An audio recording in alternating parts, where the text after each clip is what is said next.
यांना मनापासून आशीर्वाद देण्याकरता बहुसंख्येने असलेल्या उपस्थित असलेल्या माझ्या माता भगिनी,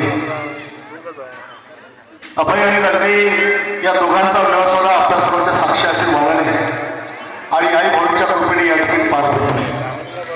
विवाह सोहळा म्हटला की दोन मुलांचा, दोन कुटुंबांचा, दोन परिवाराचा, दोन गावांचा हा गोंधळ आणि याच माध्यमातून संसाराच्या वेळीवरती पडणारा पहिलं पाऊल आणि पुरस्कार होणारा प्रवेश.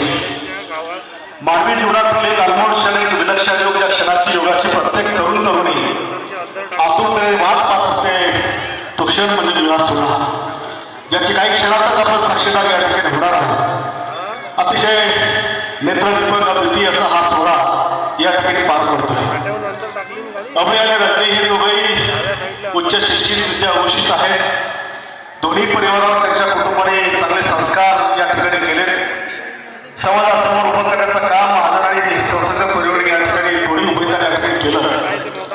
रामनाथ भाऊ चौथंकर हे आमचे गेल्या 30-35 वर्षाचे शिवसेनेचे पदाधिकारी. एवढ्या वर्षामध्ये संपूर्ण तालुक्यामध्ये बाळ हिंदू हृदय सम्राट वंदनीय बाळासाहेब ठाकरेंचे विचार, शिवरायांचे विचार, माता सावित्री आणि महात्मा फुलेंचे विचार पोहोचण्याचं काम त्या ठिकाणी केलं. निरंतर भगवान दोष खांद्यावर ठेवून पक्षाची भगवी पताका फडकवण्याचं काम या तालुक्यामध्ये त्यांनी जवळपास 45 वर्ष या ठिकाणी केलं. कधीही पक्षाची प्रतारणा होऊ दिली नाही. आहे त्या जेमतेम परिस्थितीमध्ये पक्षाच्या ठिकाणी सांभाळला, नातोबंद सांभाळला, परिवार सांभाळला आणि समाज देखील सांभाळला. आज त्यांची ही कन्या आपल्या वैभवीने सुरुवात करीत आहे.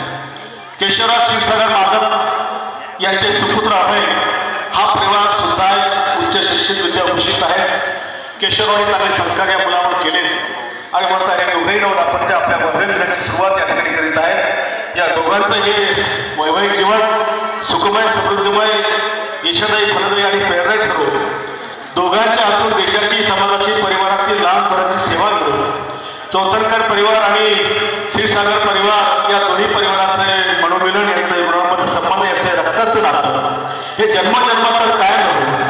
अभय आणि रजनी यांनी आपल्या वैवाहिक दिनाची स्वप्न रंगवताना जे काही स्वप्न पाहिले असतील या जगामध्ये, या पृथ्वी, या पृथ्वीवर, या भ्रमणामध्ये, या विश्वामध्ये, या सृष्टीमध्ये जे काही सुंदर असेल, दिव्य असेल, सगळी सुंदर यांच्या चरणी अर्पण करू आणि यांच्या संसाराची नौका अमाप संपत्तीसह आणि मर्यादित संततीसह जीवनाच्या प्रयत्न लागू. संसाराची वाटचाल होत असताना यांच्या संसारामध्ये सदैव